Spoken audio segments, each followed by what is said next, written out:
Welcome back to segment 2 of True News. I'm Rick Wiles. Our focus in this segment of the program will be the historic events taking place in Rome with the sudden resignation of Pope Benedict XVI. Following the announcement of his resignation, lightning struck St. Peter's Basilica in Vatican City. This is the first time a pope has resigned in 600 years. Furthermore, the Catholic Church will be without a pope after February 28th until the new pope is chosen by the cardinals in March. And after he's chosen, there will be 2 popes alive simultaneously. And Catholics are wrestling with the question, will Pope Benedict remain infallible after he is replaced?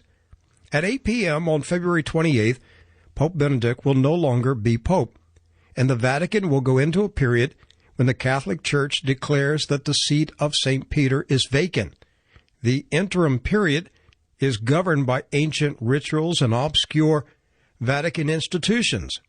All heads of Vatican departments cease to exercise their office until the new pope is installed, with the exceptions of the Vicar of Rome, who continues to provide pastoral care for people in the city of Rome, and the major penitentiary, the official who grants absolutions and dispensations.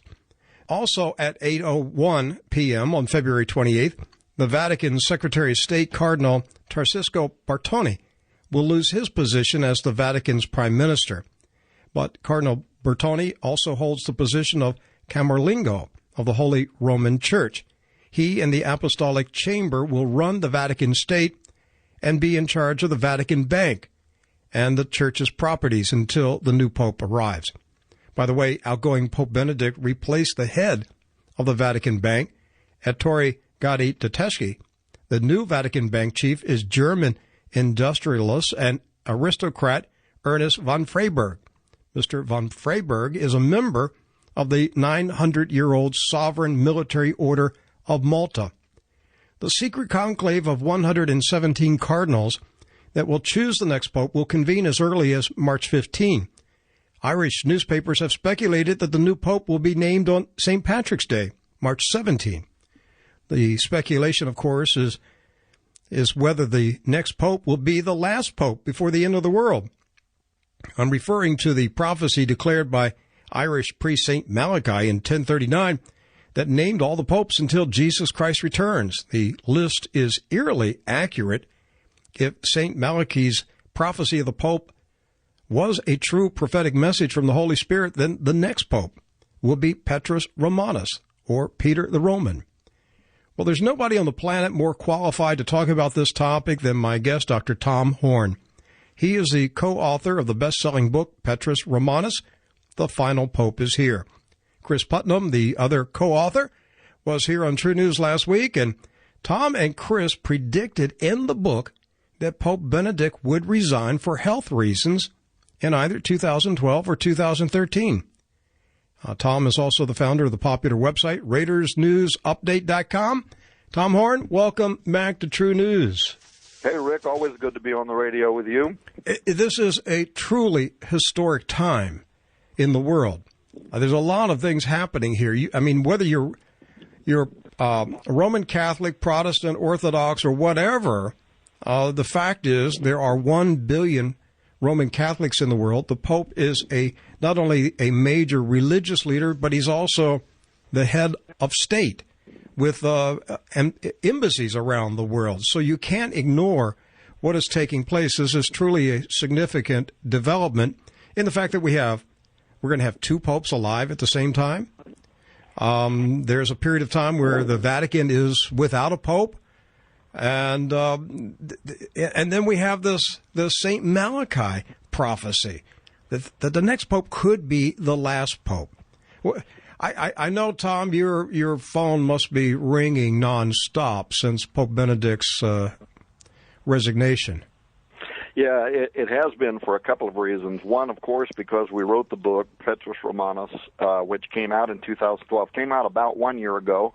You and I actually did a show or two on it at that time, and came out in March or April of last year. That's how good my memory is. I wrote the book, don't even know when it came out. Gray hair, right?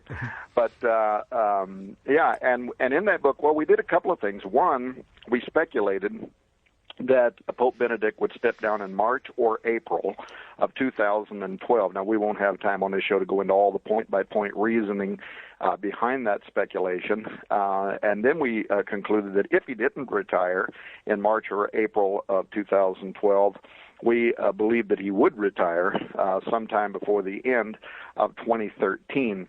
It turns out, oddly, that we were right on both occasions. We found out just this last week when he turned in his resignation, the New York Times interviewed the editor, Giovanni Maria Vian, who's the editor for the El Observatorio Romano, right, which is the paper that's owned by the Vatican. And we found out that the Pope actually turned in his resignation in March of 2012, right when we said that he would, but they kept it secret. In fact, only a handful, 6 or less, cardinals were even aware that he had turned in his resignation. That's why so many of them were actually taken off guard by his announcement this year in 2013. So we were right. Now people have been calling me. We're doing all these radio shows. There's movie deals. The people that produce the Terminator movies want, rights to produce a movie based on the book. All this stuff's coming at us. And but one thing I want to poo-poo right now, and that is people been referring to me as a prophet, and I don't accept that. I'm not a prophet. All I am is a Rick Wiles kind of analytical guy who, takes all of the known material, puts it all in a pile, and tries to make sense out of it. And sometimes what I do is guess. You're a dot connector. You just do what I do. You connect dots. Yeah. And that's what we did. We connected the dots. That's why if we would have been true prophets, we'd have said on March, this date, that's when he's going to retire. We didn't do that. You wouldn't have to do all the research if you're a prophet. Well, there was research that there was a couple of key pieces. Was one, his birthday was coming up in April.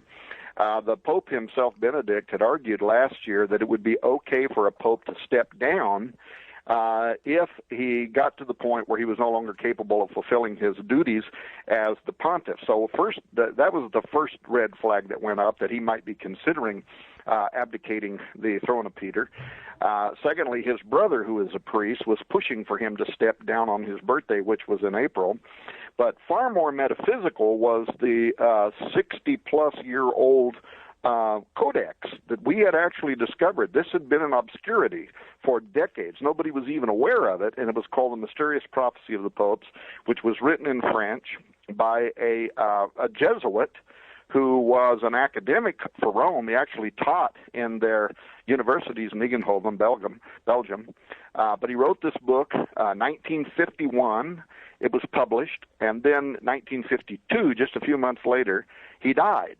And that's why his book fell out of print, fell into obscurity, was written in French, so the English-speaking world wasn't even aware of it anyway, and few people in France were. But we found it. We tracked it down. We found it. There was only 2 printed copies known to be in existence. We negotiated one through a university, scanned it, had it we translated it into English. And René Thibault, the Jesuit codebreaker for Rome, he was a mystic. He was a Catholic mystic. He was a seer. He was also a scholar and a mathematician, and he was a codebreaker. And so his unique perspective on the prophecy of the popes, he was a true believer that it was an inspired prophecy. His work was genius. We spent a lot of time in the first part of our book, Petrus Romanus, providing this information to the world. Since then, we've had Italian media that have contacted us to get a copy of that book because they can't get it either, and we've sent it to them. And it's just an astonishing work, but he is the one who found codes, anagrams, inside the prophecy of the popes that led him to conclude that the next to the last pope, which was Pope Benedict, that this pope would step down in March or April of 2012. So there's a lot of stuff here that raises intrigue around what the Pope Benedict was saying, what his brother was saying, and then what this codebreaker who died 60 years ago had predicted. Tom, I want to make sure I'm following you. Are you saying that this Jesuit seer who died 60 years ago said that this pope would resign in 2012? He said that the seat would open for Petrus Romanus in March or April of 2012. Oh, okay. Now you're freaking me out, Tom. Yeah, and we amazing. We translated this into English, and by the way, for everybody that buys the book Petrus Romanus, we were only going to do this for a little while last year, and then we decided to just make it permanent. We've been providing a DVD that has literally thousands of pages of documents, but what a lot of people are wanting the DVD for is it has in French and in English the works of René Thibault called The Mysterious Prophecy of the Popes, published 1951. And this guy, he was astonishing. First of all, Rick, he makes a compelling case that regardless of from what source it was inspired, so in other words, you could say it was divinely inspired, demonically inspired. He doesn't get involved in that. He doesn't care what you think about that. He himself believed that it was divinely inspired, but he's really not argumentative. Then he takes this very complex mathematical, cryptographical, anagrammatical, even solar activities. This is a very complex book from an academic, and shows from multiple angles, not just one angle, multiple angles that point to one date in particular, when the next to the last pope would resign, opening the seat for the throne of Peter to Petrus Romanus, and he said it's 60, actually now, it's written in 51, so what is that, 63 years ago, that he said this would happen in March or April of 2012, and we chronicle all of that in our book, Petrus Romanus. Tom, how do you account for the Jesuits' accuracy in that prediction? Well, two things. One, it could be the prophecy was truly inspired, and that he himself was truly inspired in breaking it down and coming to the knowledge about when that seat would open for Petrus Romanus. We took kind of the same angle. We actually took a critical view of the prophecy of the popes pre-1595 when it was published. We think that somebody tinkered with the original document, but 1595 it's published by Arnold de Wyan in his massive 1,800-page book Lignum Vitae, and from that time and forward, some of these prophecies have been astonishing. So, how was he correct? And how have these prophecies since that time until now seemed to play out as correctly as they have? Well, what you have to understand, your listening audience, is this.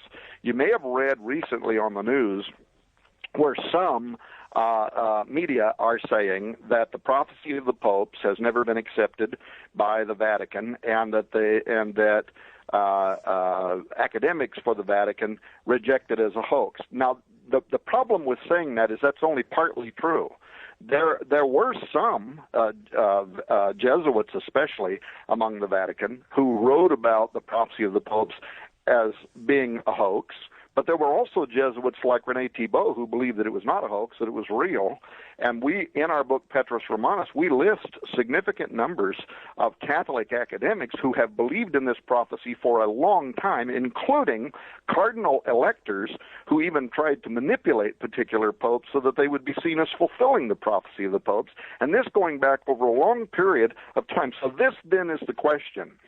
Is the prophecy accurate in a supernatural sense, that it foresaw who these popes would be, or is it something that some of the College of Cardinals for hundreds of years have been using as a roadmap? In other words, for some reason they put stock in it, and therefore they're electing popes who in some way or the other could be seen as fulfilling the prophecy of the popes. One way or the other, something like that is happening here. Tom, for the benefit of listeners who don't know about, say, Malachi's prophecy, again, year 1039, give them a very brief description of the prophecy and what it says about the last pope. Okay. This is a prophecy. It was hidden for hundreds of years inside the highly guarded vaults of the Vatican Library. Saint Malachi, to whom it is ascribed, was a Catholic priest in the 1100s in Armagh, Northern Ireland, who gained fame. Later, he was raised to sainthood. He was considered to have the gifts of healing and prophecy. And according to the legend, in 1139, he went to Rome to meet with Pope Innocent II on church business. And then upon leaving the Seven-Hilled City, he allegedly experienced what is today considered a famous vision, commonly called the prophecy of the popes.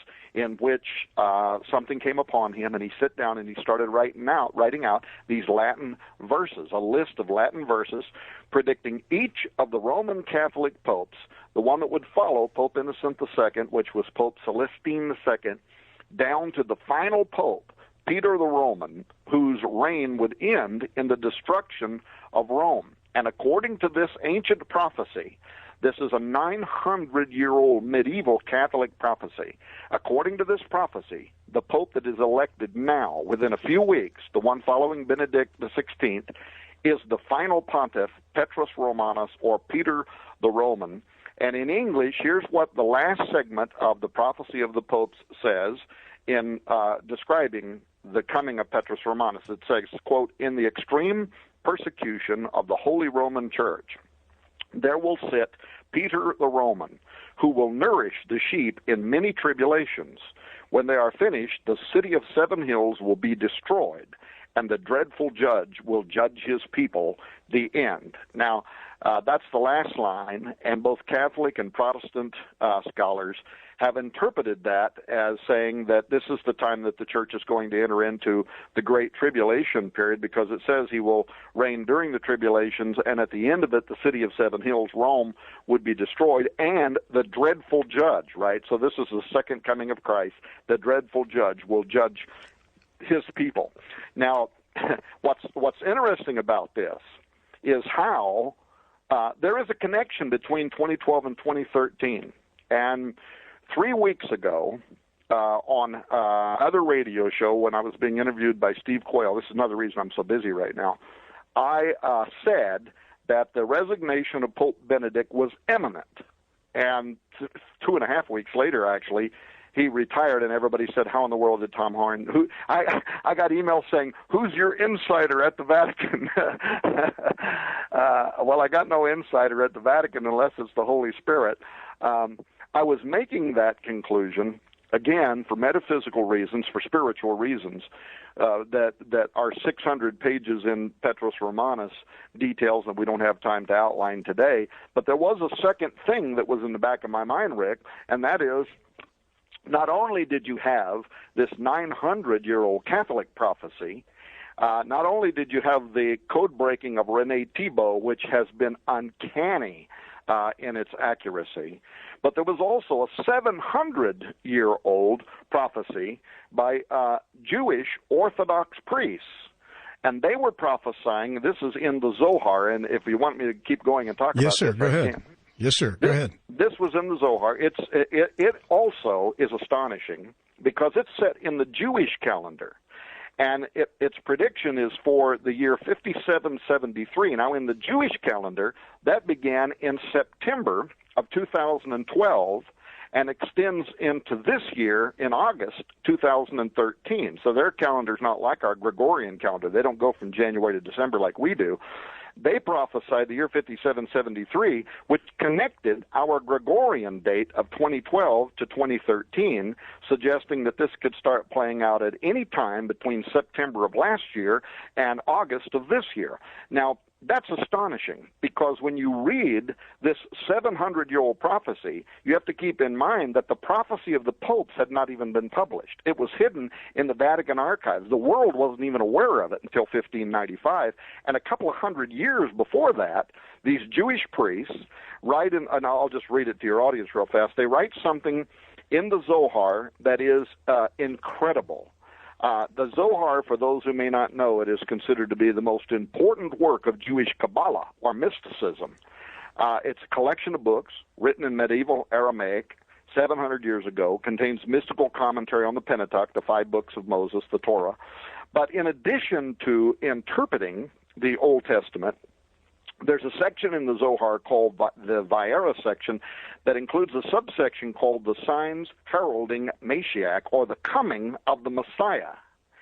Now, the fascinating date that they set for his appearance is 5773. This began 5 months ago, and it will conclude this year in 2013. And here's the important point for the listener. Given the rejection of Jesus by Orthodox Jews as Messiah, Christians would understand this prophecy in the Zohar as heralding the coming of the Antichrist sometime between 2012 and 2013. Now, I'm going to be writing a lot about this in coming weeks because you had the election of a U.S. president in 2012.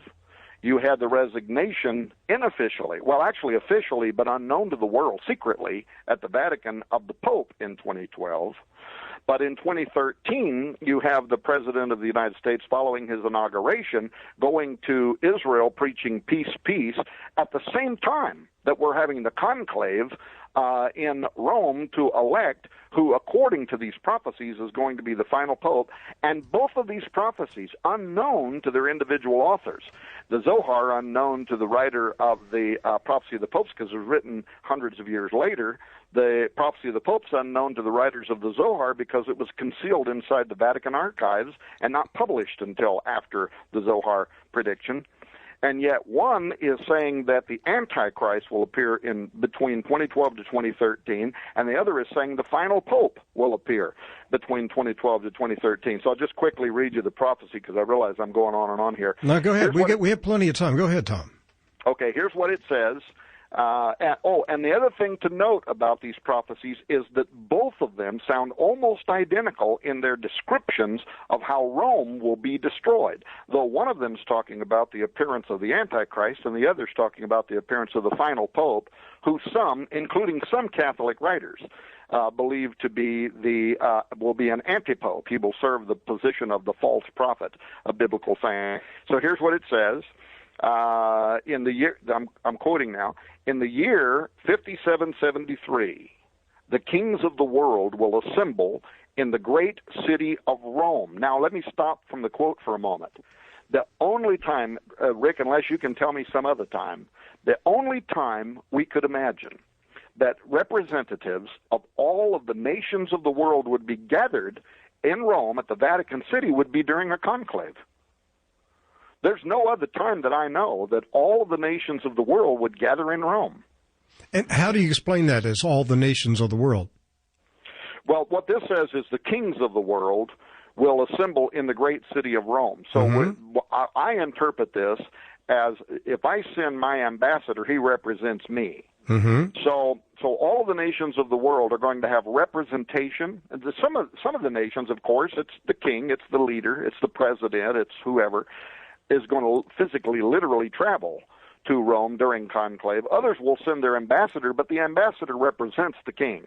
So there will be representation of the kings of the world assembled in the great city of Rome. So let me start over. Here's what it says in the Zohar. In the year 5773, the kings of the world will assemble in the great city of Rome, and the Holy One will shower on them fire and hail and meteoric stones until they are destroyed, with the exception of those who will not yet have arrived there. Now, isn't that interesting? Because what it's describing is something's going on in Rome. Representation from all of the nations of the world are going there for some reason. Some of them haven't yet arrived when all of a sudden fiery objects start falling from the heaven. And it destroys those who would come down. Now, I'm not saying that this is going to happen, but what I'm saying is this almost seems to be describing a terrorist attack during a conclave. That's what it seems to be describing. Now, if it turns out that that's not what happens, I'll be thankful that a lot of people didn't get killed. Tom, is this the same prophecy? Over the years, I've read various Catholic prophecies that talk about the cardinals fleeing, the Pope and the cardinals fleeing Rome because the city is burning. Yes, there are. Well, first of all, we're talking about two different things. I'm reading a prophecy from the Zohar.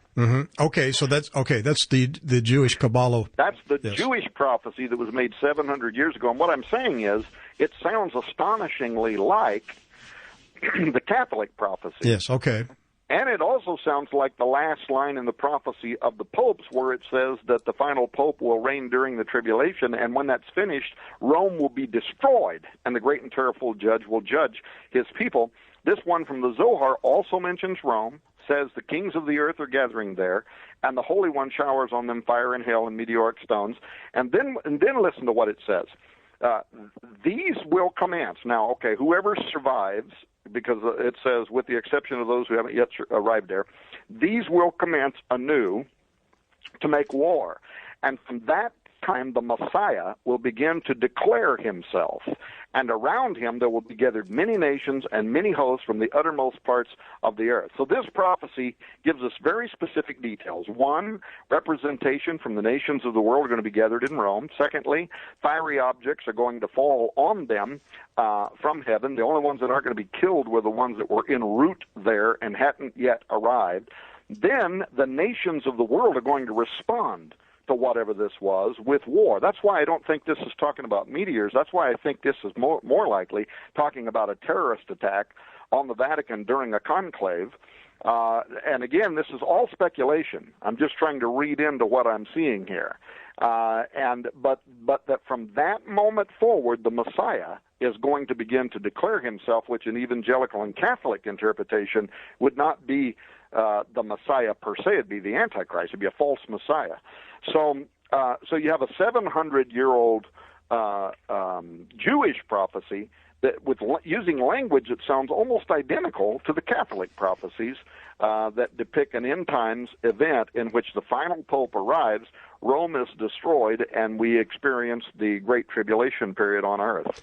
Tom, a few minutes ago, you mentioned the fact that the conclave to choose the new pope will be taking place approximately the same time that Barack Obama will be making his visit to Jerusalem. And I personally, I'm going to be watching to see if he times his entry into Jerusalem to coincide with the entry of Jesus Christ into Jerusalem before the crucifixion. That would be very interesting to see. It would be, and you know as well as I do that even in both of his elections, but especially the first one, he went out of his way to be seen. You know, there were people who even got donkeys and went ahead of them with these little, figurines of Obama riding down the streets, and they were waving palm branches ahead of him, reminiscent of the triumphant entry of Jesus Christ. And throughout his 4 years, going into this fifth year, this man has permitted his followers to refer to him in godlike terms. They say he's godlike, he's a Messiah, he is a savior. They deify Barack Obama, and he has never rebuked them. He has never chastised anybody. He has never renounced these claims by his followers. So he clearly enjoys his followers referring to him as a Messiah, a savior. So now we have this guy going to Jerusalem. At the same time, the 117 cardinals will be meeting in Rome to choose the next pope. This is really amazing stuff that's happening, Tom. Hey, a lot of people are trying to they're researching the various cardinals, to see how many of them are named Peter. Now, I've been trying to explain to people through emails and phone calls that his birth name does not need to be Peter in order to be Petrus Romanus. Do you want to speak about that? In one sense, the title Petrus Romanus could simply just be an oblique reference to the last pope, because every pope sits on the throne of Peter. Now, they wouldn't take the name Peter because that's against their rules or their laws. Well, somebody might, but they've always considered that to be unwise, to take the name Peter II, if you will.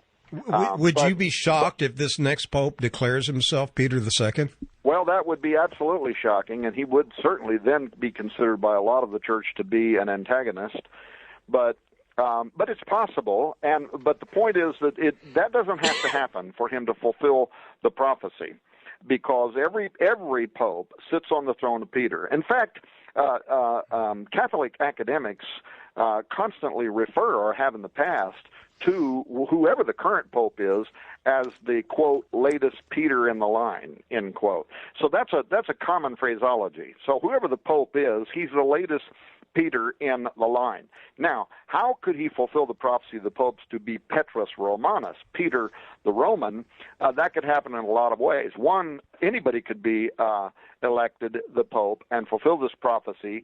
One of the people in our top 10 list from the book Petrus Romanus is Mark Cooley, for instance, the Canadian cardinal. Whether he'll be elected or not, I have no idea, but he was in our original top 10 list. If he then took, because once you're elected pope, you take a different name, like Cardinal Ratzinger became Pope Benedict XVI.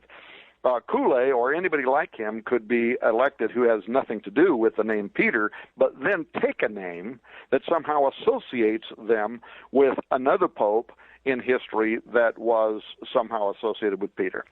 Secondly, and what could be more directly astonishing is there is a significant list right now in the top five, in the top five odds makers in the world right now for who will be the next pope. There's an astonishing way in which every one of them could be associated with Peter the Roman. For instance, today's top odds is one of the top 10 from our Petrus Romanus list last year, and that's Cardinal Angelo Scola. Well, Cardinal Scola is an Italian. So if he was elected pope, he would literally be Peter the Roman because he is an Italian.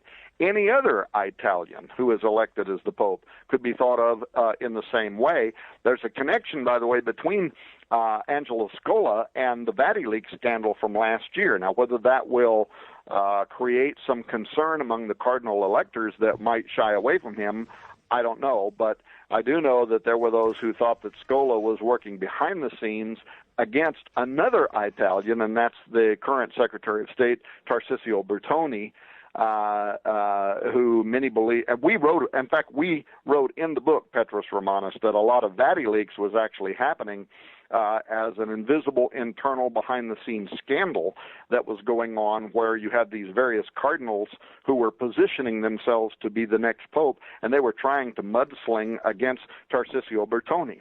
But having said that, Angelo Scola may be today's number one pick, but probably today's number two pick on all of the odds maker screens right now still would be Tarcisio Bertoni.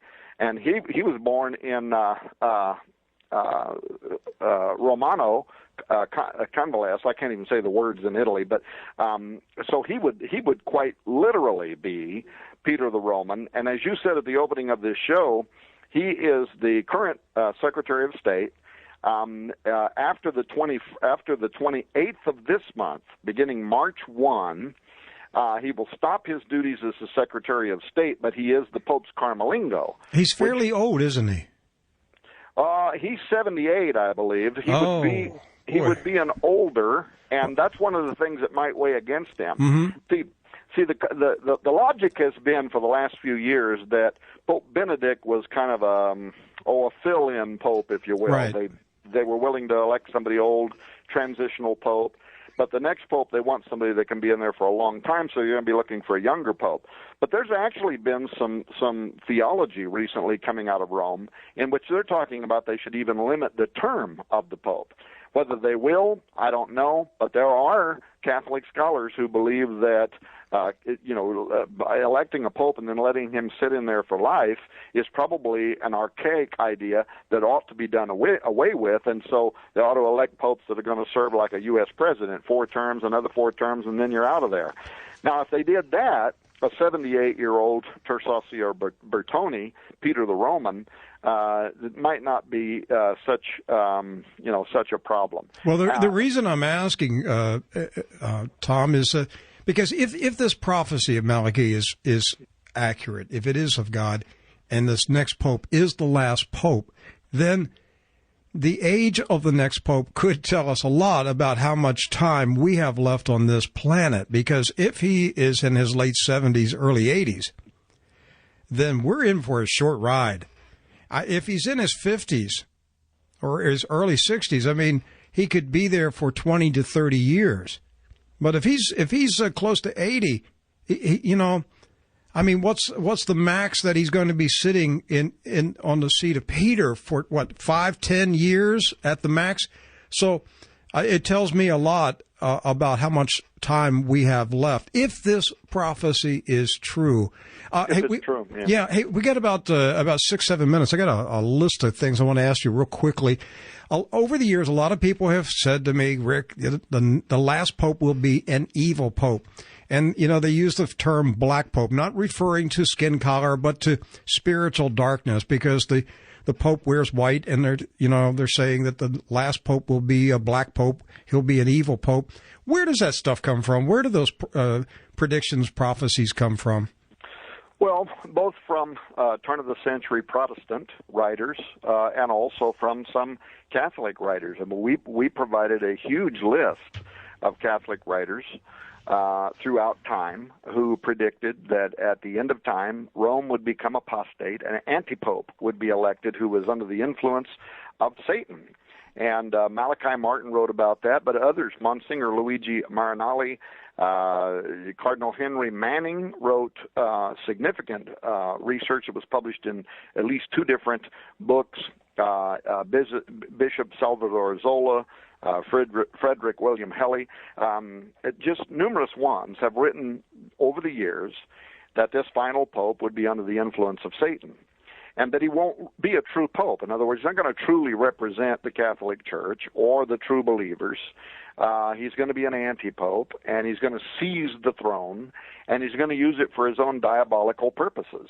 And so that's partly where some of that comes from. And if people want the long history of that, then they can get the book Petrus Romanus, and some of that will be astonishing. Some of that will be new information to a lot of modern Catholics who did not know that in the history of Roman Catholicism, many of their own greatest seers believed that a final pope would be under the control of Satan and would actually lead the church into the Great Tribulation period. But the Malachi prophecy says that he will nourish his people during the time of tribulation. Okay. Somewhere, I don't know where, I read this over the last couple of days as I was preparing for this conversation with you. Somewhere I came across a connection to Patrick. Is there a connection to Patrick and Petrus Romanus? Yeah, what some people are saying is that if the current conclave plays out correctly, then you could have a pope elected by St. Patrick's Day. And that's where they're making that connection. No, somewhere I saw something in history that there was some connection to the name Patrick, to Petrus Romanus. Yeah, only that the Catholic priest, St. Malachi, was Irish. And so a lot of the Irish have written about these prophecies over time, and there might be some oblique references out there. Okay, yeah, and the Irish newspapers are real excited that this decision is going to be made on March 17, St. Patrick's Day. It may be. Now, let me pose another possibility to you.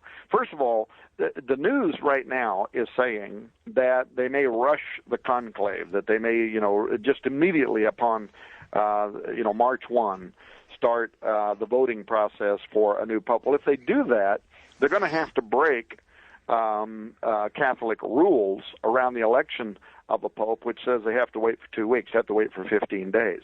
If they do rush it, I can tell you right now that whoever's elected as pope, there's going to be a lot of Catholics who accept that he is an anti-pope because he was elected contrary to the rules for electing a pope.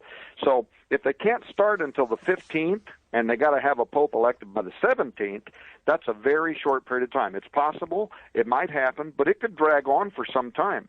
There's a lot of rules around the electing of a pope, and I could, if I had time, I could go over all the whole sequestering process, the 2/3 plus 1 majority vote, the whole process. But if a new pope's not elected for 12 to 13 days, is the only time at which they then would go to a simple majority vote. So this could go on for some time. Okay. Tom, do you have any thoughts on this news that the outgoing Pope Benedict appointed the German industrialist Mr. von Freiberg to lead the Vatican Bank? He is a member of the Knights of Malta. Yeah, and I might write something about that at some point. The Knights of Malta have been thought for some time to be connected to covert intelligence Western operations.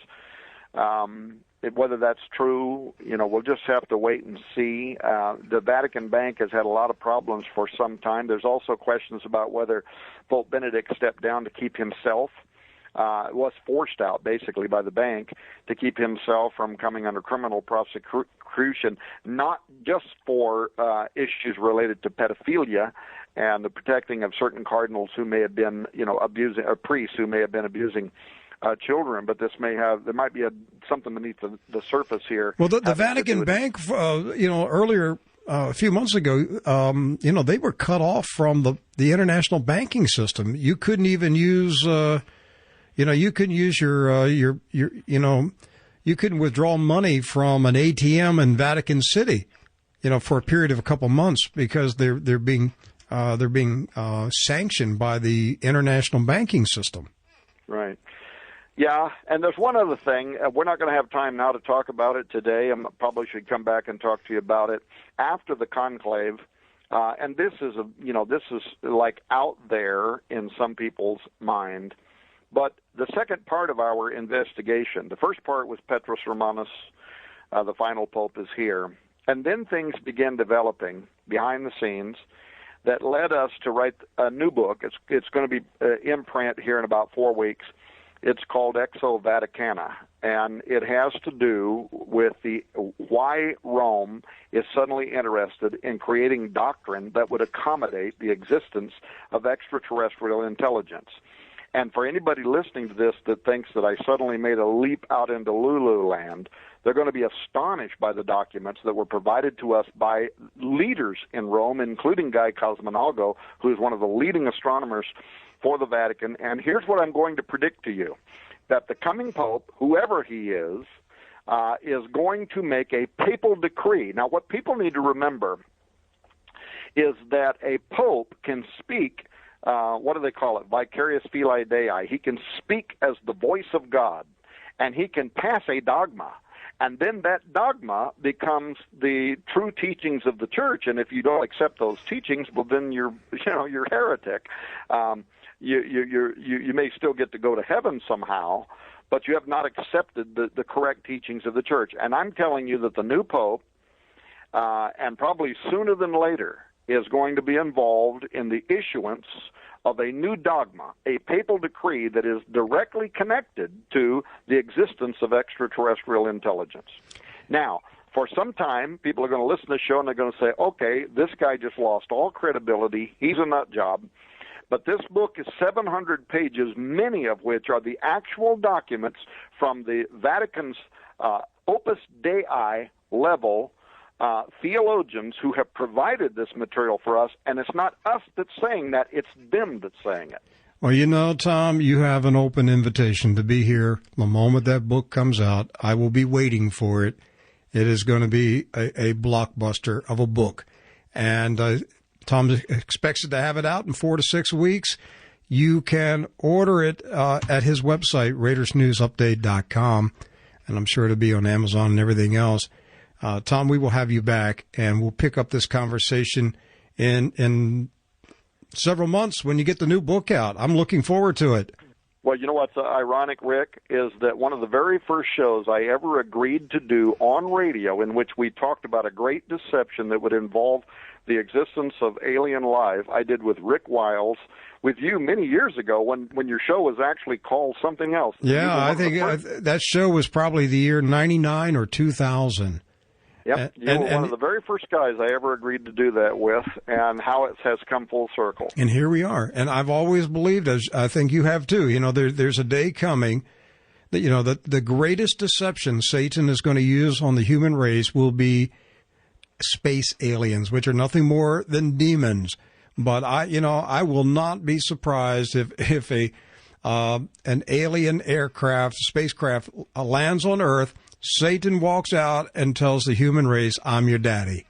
Well, it's not going to just be Catholics, so let's be sure about that. Oh, no, the whole people. No, the whole planet is going to buy into this big lie.